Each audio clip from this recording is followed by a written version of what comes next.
Adi Yogi, the first yogi, arrived in the upper region of the Himalayas many thousands of years ago. He transmitted the technologies of yoga for evolving human consciousness. While many yogis have spread this knowledge around the world, Agastya Muni has played an important role in bringing this spiritual culture to India. Even today, remnants of Agastya Muni's work are present in the day-to-day activities of the people in this country. To revive these technologies that are deeply embedded in our traditions, to bring physical and mental well-being and spiritual vibrance into the lives of every human being, Sadhguru offers Isha Yoga as one of the methods to enhance one's life. In every way, comfort and convenience has come our way because of engineering the world. But human well-being will not come because of engineering or fixing the outside. If you fix the outside, it will become comfortable, convenient. But well-being will happen only if you fix this one, otherwise it will not happen. Whatever you do with the outside, you can never fix the outside 100% the way you want it. Not a single situation in your life happens 100% the way you want it, isn't it? You have some stake, a little bit happens your way, little bit happens my way, it's okay. The world is not happening your way, and not a single person in your life is happening 100% the way you want them. Is that so? Your parents, your children, your spouse, your friend, your partner, does anybody happen 100% the way you want them? Has anybody happened? Not even your dog. These days they do their own thing, isn't it? Nobody happens your way. That's not the problem. The problem is, this one is not happening your way. That is the problem, isn't it? If this was happening the way you want it, how would you keep it? It's a question.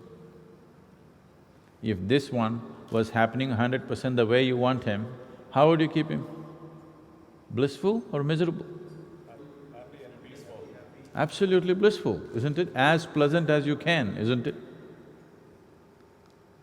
So, right now the problem is just this one is not happening the way you want it to be. Or this is happening accidentally. If you're an accidental being, if you're happening accidentally, you're always a potential calamity, isn't it? What is it, first of all, that you call as myself? When you say myself, what are the things you're referring to? You're not referring to your house, your car, your clothes, are you? When you say myself, you're talking about this one. Everything is happening the way you want it, but this one thing is not happening the way you want it, and that's misery, isn't it? Every activity, whatever you do, your business, why you build a business, why you build a family, why you're in pursuit of a career, why you're doing everything that you're doing, whether you're going to the temple or to the bar, you're still in pursuit of your well-being, isn't it so? Yes? The man who goes to the temple, he thinks that's where his well-being is. The man who goes to the bar, he thinks that's where his well-being is, isn't it so? Both are in pursuit of the same thing. Both are in pursuit of some kind of pleasantness. Well, some people want to go to heaven, why? Because the advertisements have always said heaven is a very pleasant place. If they had told you heaven is an unpleasant place, do you want to go there? So whether you are doing this or that, whether you want to be here or you want to go to heaven, still you are in pursuit of pleasantness. Especially Now all that is okay, but how can I be pleasant within myself? Have you met my mother-in-law? Have you seen my boss? I've seen all of them. Especially if your outsides have become unpleasant, is it not all the more important that you keep your insides pleasant? For some reason, if the outside has turned unpleasant, is it extremely important that you keep your internal very pleasant? Because external pleasantness needs cooperation from many ingredients. Sometimes you manage it, sometimes you cannot. But your inner pleasantness, there's only one ingredient, yourself. This one thing should happen the way you want it, isn't it? The world may not cooperate, but I'm asking, are you willing to cooperate with your own well-being? How many of you have had at least one 24-hour segment in your life? In these many years of life, just one 24-hour segment where you were utterly blissful, not a moment of anxiety, not a moment of irritation, not a moment of anger, not a moment of disturbance. You went through 24 hours blissfully. Very few human beings can say yes to this. See, if one day went wrong, understandable. If not a single day has happened the way you want it, something very fundamental is off the mark, isn't it? Yes? If not even one 24 hours happened exactly the way you want it, something very basic is off the track, isn't it? This is because we are functioning accidentally. We are operating this human mechanism without any knowing about it, without any understanding about it.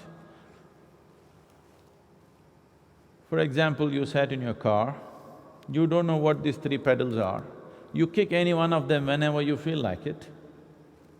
You know what a jerky driver you will be? That's all it is right now. It is not that you do not know peace, it is not that you do not know joy, it is not that you do not know moments of blissfulness and ecstasy. The problem is just that it is not sustainable, isn't it? It is jerky. Your well-being is right now in a jerky state. This moment you're wonderful, next moment you're nasty, this moment you're beautiful, next moment you're ugly, this moment you're joyful, next moment you don't know what. Isn't this the way it's happening? When you were 5 years of age, how joyful you were. And today, how joyful you are in terms of how many moments in a day. Has it gone up or gone down? Gone down. See, when you were 5 years of age, you had no life of your own, whatever they said you had to do. Today you have a life of your own, everything is yours, but everything that you do, you did only in pursuit of your well-being and joy, but it is going down. Then something basic is off the rack, isn't it? Nobody is old enough for this here. Suppose you owned a car, you got yourself a car in 1940s. Along with this, you need 2 servants because morning push-start. In 1950s, if you got a car, 1 help would do because crank start. Today all your cars are self-start, isn't it? All I'm asking you is, your joyfulness, your peacefulness, your well-being, shall we keep it on push-start or shall we get it on self-start? I want to hear that. Self-start? I'm only talking about upgrading technologies. But right now it is still on push-start, isn't it so? If only consciously you could conduct this, you would exist here as the Creator Himself. You would make your life just the way you want it. So, I think the most important engineering that needs to happen is that you engineer yourself the way you want yourself to be before we start engineering the world. Once you have come as a human being, somehow survival is not enough, isn't it? Just to eat, sleep, reproduce and die one day somehow is not enough for a human being. If you had come as any other creature on this planet, stomach full, life settled. But once you come here as a human being, stomach empty, only one problem. Stomach full, 100 problems. Your life begins only after survival is taken care of, isn't it? Now, once you're a human being, you're constantly looking for something else, some sense of fulfillment, something to go beyond. We will look at this later. But right now, whatever you want to pursue, first and foremost thing is, your experience of life should be taken into your hands, isn't it? When you were 5 years of age, your face was like this, beaming. Slowly, lot of faces are becoming long, not because they're growing a beard, just like that. You go and stand on any of the main streets in your town. Every minute, hundreds of people are passing, lot of them driving their dream machines. How many joyful faces do you see on the street? Huh? How many? If you see any, usually they are very young faces.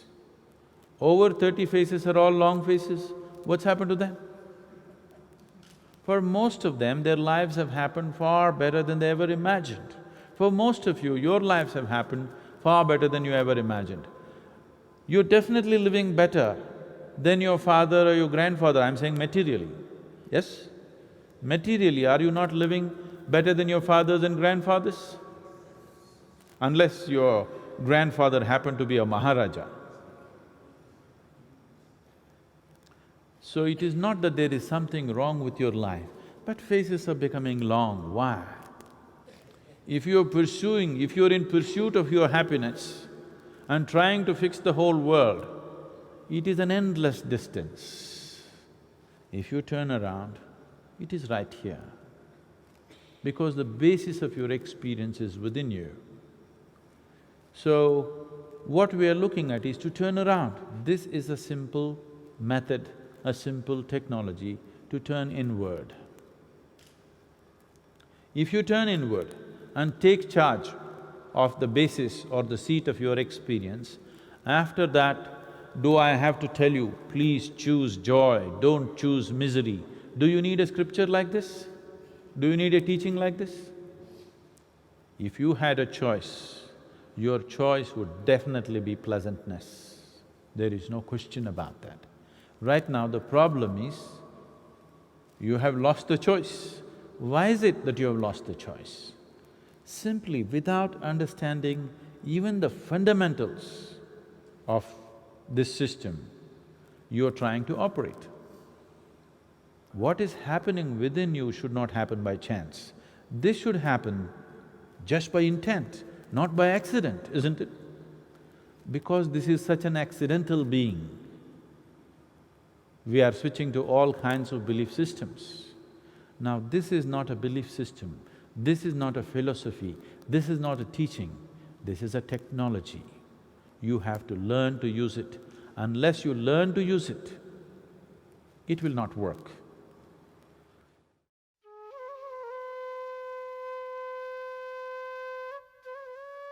I think the perspective that Sadhguru has given and the practices gives you a strength and a stability to go through the day and go through the months without getting overly disturbed by these stresses.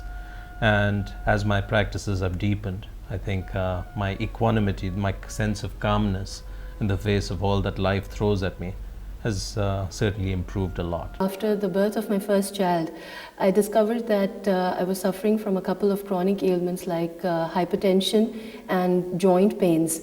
I took the Isha Yoga program more for inner well-being, but to my utter amazement, I found that within 16 weeks, within 4 months of doing my practices regularly, that I was completely off the medications.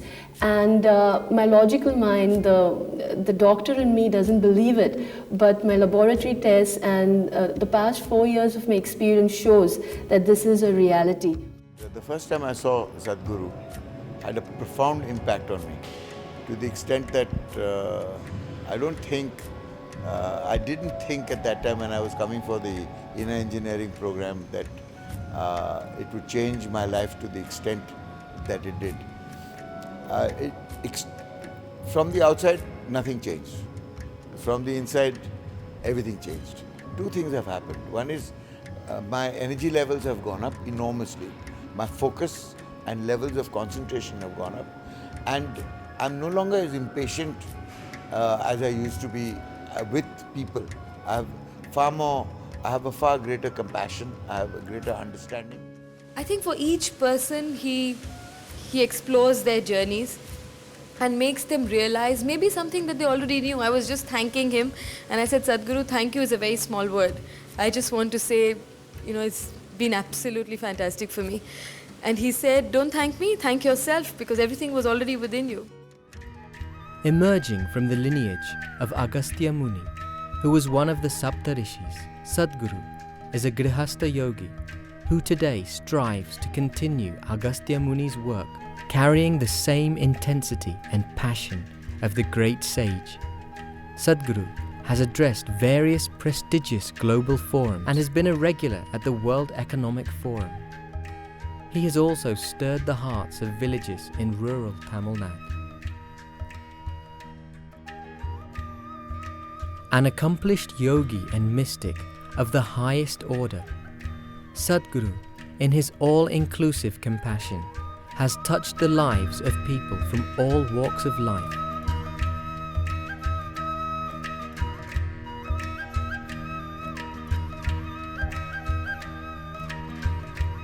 Now, we invite you to join us in this rare opportunity of being with him